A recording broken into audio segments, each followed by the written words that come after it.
আমরা তো তিনজন আলোচকই, আমরা সবাই মোটামুটি সবাই গার্জিয়ান। হুম। আমাদের সন্তান সন্ততিরা বিশ্ববিদ্যালয় স্কুলে পড়ে, বিশ্ববিদ্যালয়ে পড়ে।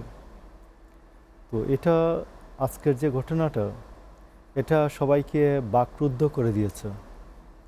সারা বিকেল আমি যার সাথে আলোচনা করেছি এবং আমি প্রচুর লোকজনকে, বিশেষ করে মহিলাদেরকে ঝুড়ে চিৎকার করে কান্না করতেও শুনেছে, দেখেছি যে এইরকম নিউজ পড়ে পড়ে কান্না করতে শুনেছে। তো প্রথম কথাটা হচ্ছে যে এই ক্ষেত্রে যে আমাদের বিমান বাহিনীতে এত পুরনো দিনের বিমান, পৃথিবী কোথায় এগিয়েছে আর আমরা এখনও কোথায়। তৌকিরের জীবনের প্রথম একাএকি মানে একা ফ্লাই করার আজকেই ছিল প্রথম দিন। তার ফ্যামিলি ছিল আজকে খুব উৎফুল্ল, খুব খুশি এবং এই ঘটনাটা হওয়ার পরে সেইখানে কান্নার রোল নেমে আসে, খুশিটা একেবারেই ইয়েতে পরিণত হয়, বিষাদে পরিণত হয়। তো সেই ক্ষেত্রে আপনার মনে আছে 1984 সালে একটা চট্টগ্রাম থেকে ঢাকাগামী একটা ফ্লাইট বিধ্বস্ত হয়েছিল এবং এটা তদারকি করতে গিয়ে একজন ফ্লাই করছিলেন সম্ভবত রুকসানা, তাই না? রুকসানা। এবং ইয়েতে এবং পরের দিন ওই ফ্লাইটের তদারকি করতে গিয়ে এম এ খান মারা যান। তো যাই হোক, আমি আপনাকে বলি যে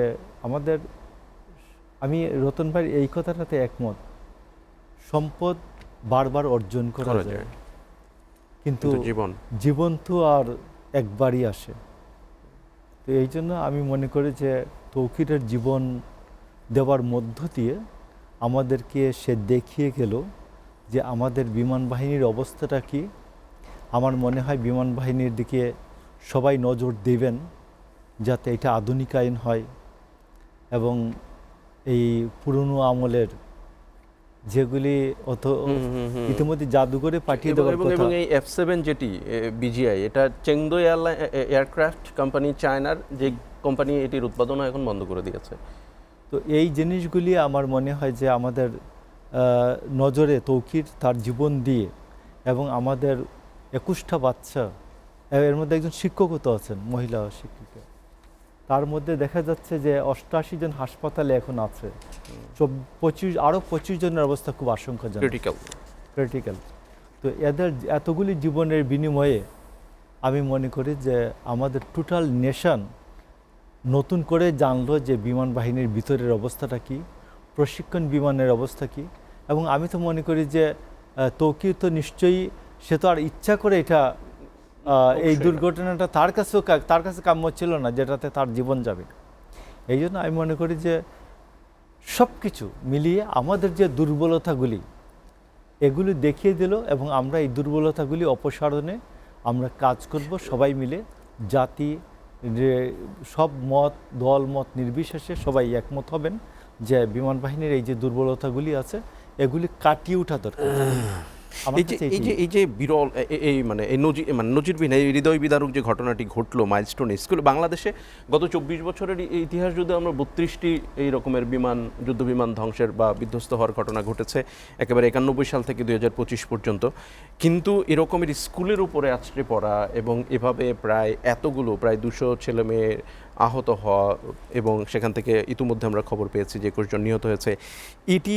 এই যে ঘটনাটি ঘটলো, এর পেছনে যেমন আমরা জানি যে 3টি ঘাঁটি প্রশিক্ষণের জন্য, যশোর বিমান ঘাঁটি, তেজগাঁও বিমান ঘাঁটি এবং চট্টগ্রামের কক্সবাজার বিমান ঘাঁটি।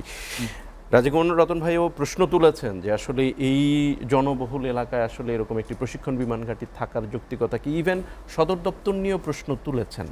আপনি কি বলেন আসলে এই জায়গাটায়? না, আমাদের এই জায়গায় তো সবারই একটা ধারণা হচ্ছে যে সব কিছু ঢাকায় থাকতে হবে, সব কিছু ঢাকায় থাকতে হবে। এই আইডিয়া থেকে আমাদের বের হওয়া উচিত।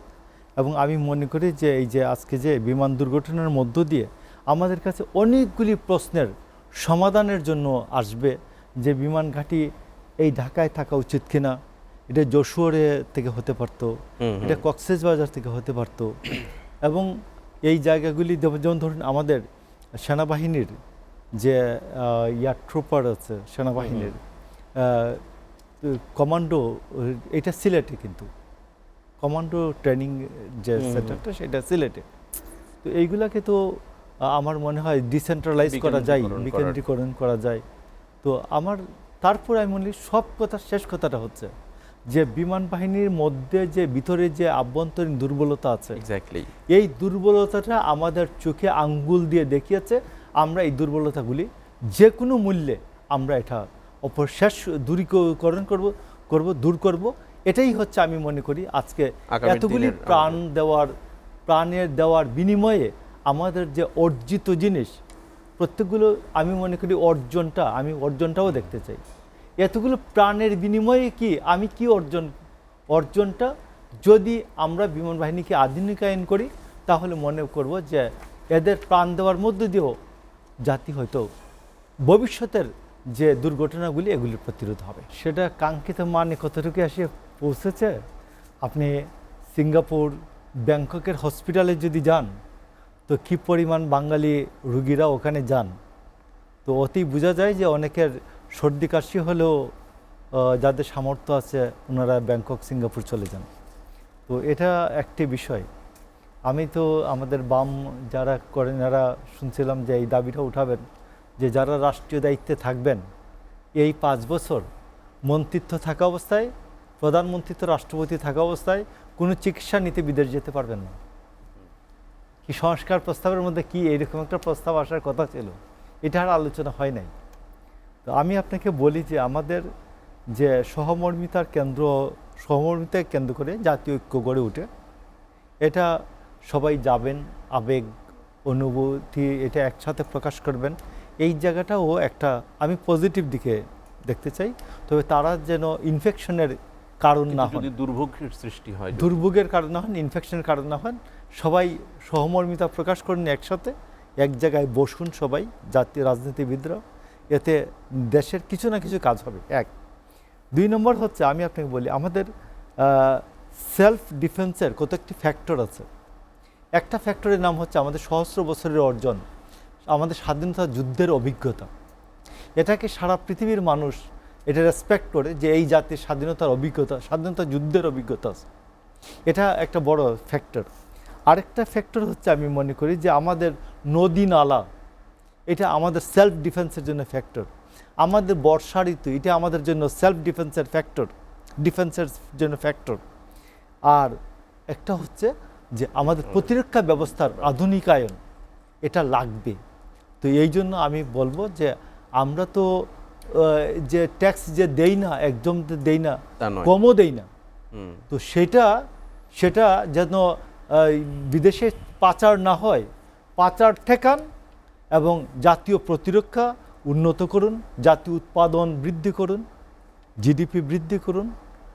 এবং এটাই হচ্ছে সরকারের দায়িত্ব, এটাই হচ্ছে রাজনীতির প্রথম দায়িত্ব।